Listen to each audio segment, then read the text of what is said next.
Ang ulam na to ay hindi para sa mga iglesia at lalong-lalo na hindi para sa mga Muslim. Kung hindi ka naman kumakain neto, scroll ka na lang.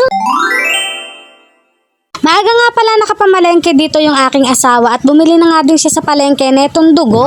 Siguro mga mare, mga 30 pesos lang yan, tapos bumili na nga din siya dito ng tenga ng baboy. Nilaga na rin pala yan. At para meron naman din pang himagas, heto nga at bumili na nga din siya dito ng 3 pirasong mangga. At dahil marami pa naman din kami dito ang natitirang mga uling, heto nga at napagdesisyonan namin na dito na nga lang din kami sa labas na magluto. Papaapuyan nga din namin muna yan sa kalan at bago nga din namin ilagay dito. At habang nire-ready nga din pala yung aming paglulutuan, heto nga at isisala ko na nga din pala muna etong dugo. Sa pagsasala neto mga mare, dapat pala maingat na maingat ka dahil baka nga matapon. Kung mapapansin nyo mga mare, medyo mamuumuo nga din pala etong ating dugo at ayan nga din pala yung sasalain natin. Alam kong nadidiri ka dito mga mare, pero pag naluto to napakasarap naman talaga. Kaya mabuti na nga lang talaga at meron akong ganitong klase ng strainer at napakaganda talaga, gamit na gamit namin to mga mare. Kaya naman kung gusto nyo rin yan, ilalagay ko na nga lang din sa comment section yung link. Nung una nga namin pagluluto na ito mga mare, talaga naman pinapanood ko pa talaga sa TikTok kung paano nga din pala siyang gawin. Yung ganitong ulam nga din pala mga mare, mas gusto talaga namin yung kami mismo yung magluluto kaysa bumili kami doon sa mga karinderiya. Yung iba kasi nagluluto na ito na sobrahan yata sa asim o kaya naman malabnaw. Kaya mas better talaga kung kami na nga lang din yung magluluto. At least alam namin kung ano yung gusto naming lasa. At saka mga mare, mas masarap din naman talaga to kung laman loob yung gagamitin yung panahog dito. Ayun naman kasi talaga yung masarap na gawin sa dinuguan kaysa nga doon sa laman o kaya naman sa tenga.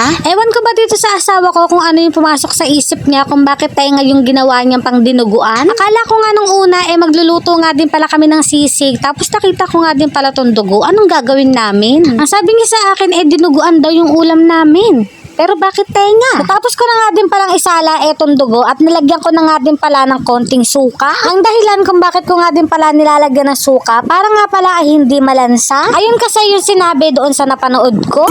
Lumabas na nga din ako sandali para tignan nga pala etong pinapakulong tenga ng baboy. At nang okay na nga din pala yung tenga ng baboy, heto nga at nagisa na nga rin pala dito ng sibuyas, bawang at luya. At nang lumabas na nga din pala yung aroma, inilagay na nga din pala etong mga tenga ng baboy.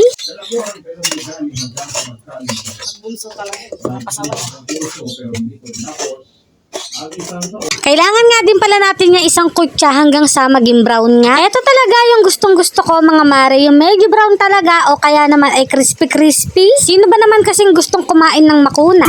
Okay naman na yan mga mare dahil inilaga na rin naman natin yung kanina. Kaya naman inilagay na nga din natin dito yung dugo. Hindi ko nga pala ibinuhos yan muna lahat dahil unti-unti nga lang din natin yan ibubuhos. Dapat talaga mga mare ay maingat ka nga din pala sa paghahalo na itong dinuguan. Kung mapapansin nyo, medyo kadiri lang naman yan sa umpisa, pero pagka naluto yan masarap talaga.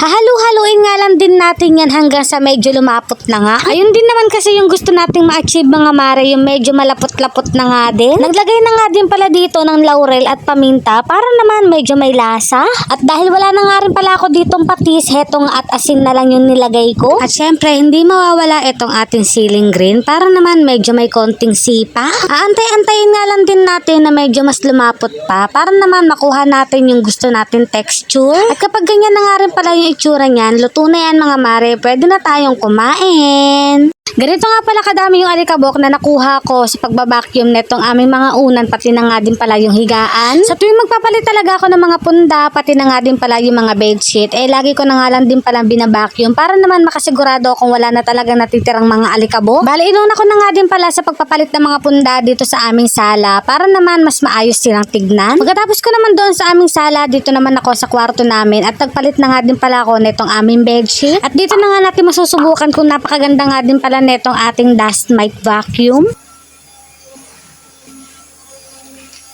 Nakasanayan ko na nga din pala tuwing magpapalit ako ng bedsheet, lagi ko na nga lang din palang binabacuum. At eto nga, napakadami ko nga din palang nakuhang alikabok. Kaya naman kung gusto niyo rin yan, ilalagay ko na nga lang din sa comment section yung link.